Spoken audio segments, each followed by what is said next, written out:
जिसको पोलियो हुआ था, कमर के नीचे का शरीर काम नहीं कर रहा था, वो मुश्किल से ट्रेन के अंदर चढ़ गया। उस गंदे कपड़े थे, भिक्षुक जैसा लगता था, लेकिन वो भीख नहीं मांगता था और हर किसी के पास जाकर के वो रिक्वेस्ट करता था मुझे बूट पॉलिश करने के लिए दीजिए। और उस समय 10-15 पैसे में बूट पॉलिश होती थी और लोग कभी दया भाव के कारण, कभी करुणा के भाव के कारण उससे अपना जूतों की पॉलिश करवाते होंगे। लेकिन मैंने देखा, पॉलिश वाले करने वाले बहुत देखे थे, लेकिन इस बच्चे की तरफ मेरा ध्यान गया।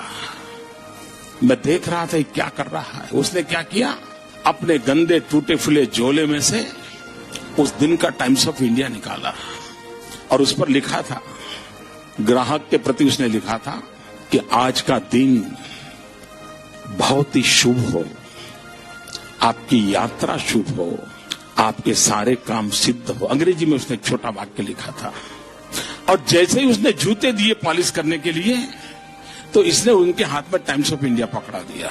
उस ग्राहक को भी लगा कि 10 पैसे में पॉलिश हो रही है और 1 रुपये का अखबार पढ़ने को मिल जाता है।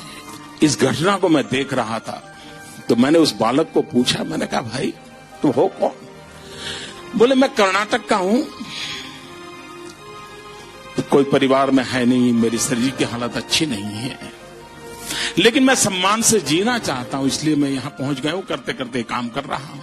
और बोले मैं लोगों की सबसे अधिक सेवा करना चाहता हूं। बोले हर दिन सुबह एक टाइम्स ऑफ इंडिया खरीद लेता हूं और दिन भर में 25-30 लोगों की जब पॉलिश करता हूं, 5 मिनट 7 मिनट पॉलिश करता हूं, उतनी देर वो अखबार पढ़ लेते हैं और मुझे आशीर्वाद भी देते हैं, पैसे भी देते हैं।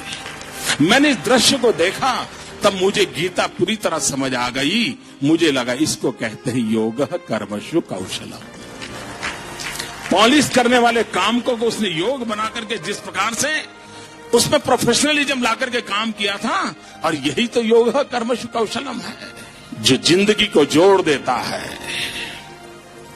कार्य में जीवन को झोंक देता है। वो यौगिक अवस्था को प्राप्त करके जीवन में एक अद्भुत अनुभूति का